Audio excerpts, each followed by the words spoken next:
This morning I will be reading Mr. Peabody's Apples by Madonna.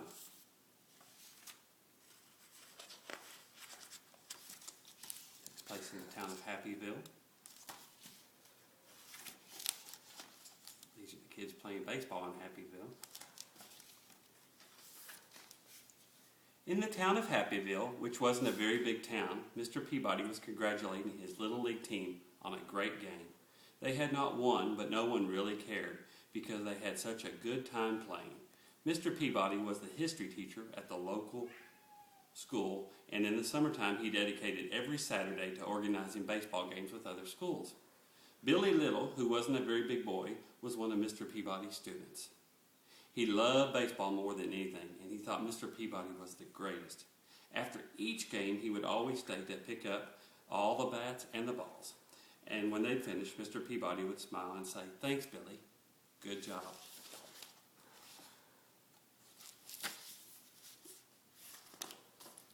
Then he would start his walk home along the main street of Happyville, which wasn't a very big street, waving hello to everyone he knew, and everyone would wave hello back.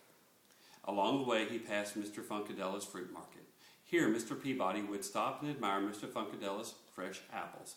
He would pick out the shiniest apple, drop it in his bag, and continue on his way. Across the street, Tommy Tittlebottom watched with curiosity as Mr. Peabody walked away with his apple. "That's strange," Tommy said to himself. "Mr. Peabody didn't pay for the apple." Tommy got on his skateboard and rushed to tell his friends.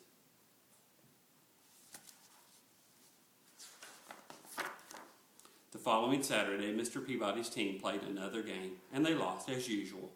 But no one seemed to care because they had such a good time playing. Billy picked up the balls and the bats, and Mr. Peabody set off on his way home.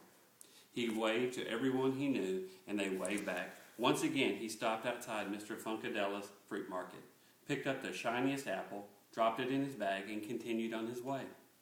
Across the street, Tommy Tittlebottom and his friends watched Mr. Peabody, and they were amazed at what they saw. Mr. Peabody had not paid for his apple. They couldn't wait to tell their friends, who told their parents, and who told their neighbors, and who told their friends in the town of Peabody, which wasn't a very big town. The Saturday after that, Mr. Peabody was standing alone on the baseball field, wondering where everybody was. Then he saw Billy walking toward him with a sad look on his face. "Hello, Billy. I am glad you're here. But where is the rest of the team?" said Mr. Peabody. Billy remained silent. "What is it, Billy?" he asked again. Billy didn't look up. "Everybody thinks you're a thief," he said to the ground. Mr. Peabody looked confused. He took off his hat and scratched his head. "Who says I'm a thief, Billy? And what did I steal?" he asked. "Tommy Tittlebottom and his friends said they saw you take an apple from Mr. Funkadella's fruit market twice. And they said that you didn't pay for them," answered Billy. "Ah," said Mr. Peabody, putting his hat back on his head. "Let's go and talk to Mr. Funkadella about it, shall we?"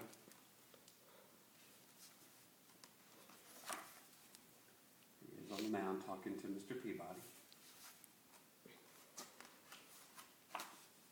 They walked down the main street, which wasn't a very big street, and Mr. Peabody waved to all the people he knew, but now some of them did not wave back, and some pretended they did not even see him. Then they finally arrived at Mr. Funkadella's fruit market. Out popped Mr. Funkadella, who said, "What are you doing here, Mr. Peabody? Why aren't you at the game?" "There wasn't a game today," said Mr. Peabody, "and I was wondering if I could take my apple earlier than usual." "Sure, why not?" replied Mr. Funkadella. "You pay for them every Saturday morning when you pick up your milk. You can take them when you like. You want a big shiny one, Mr. Peabody?" Mr. Peabody took the apple, smiled, and offered it to Billy. "I would like to take the apple, Mr. Peabody, but I have to go find Tommy and explain everything," said Billy. "When you find him, ask him to come over to my house, and I would like to speak to him," replied Mr. Peabody. After a while later, Billy found Tommy and told him what had happened with the apples. He told Tommy that Mr. Peabody wanted to speak to him right away. So off Tommy ran, and when he arrived, he rang the doorbell, and Mr. Peabody came to the door. They looked at each other for a while. "Oh dear, Mr. Peabody," said Tommy on the doorstep. "I didn't understand. I should have not said what I said, but it looked like you hadn't paid for the apples." Mr. Peabody's eyebrows went up a little, and he felt a warm breeze blow across his face.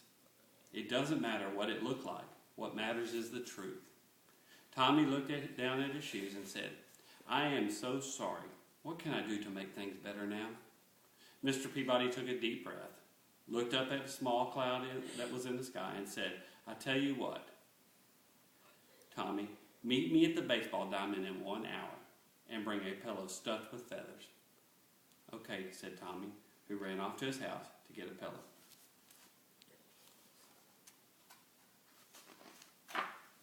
An hour later, Tommy met Mr. Peabody on the pitcher's mound.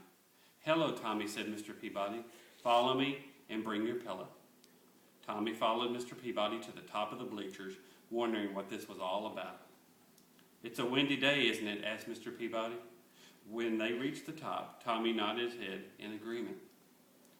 "Here is a pair of scissors. Now cut the pillow in half and shake out the feathers." Tommy looked confused, but did it anyway. He thought it was a small price to pay again. Mr. Peabody's forgiveness. The wind carried thousands of feathers far and wide. This is the weather. Feathers blowing all over the countryside. Tommy looked relieved and said, "Is that all I have to do to make things better?" There's one more thing," said Mr. Peabody. "Now you must go pick up all the feathers." Tommy frowned. "I don't think it's possible to pick up all the feathers," Tommy replied. "It would be just as impossible to undo the damage you have done by spreading that rumor that I am a thief," said Mr. Peabody. "Each feather represents a person in Happyville."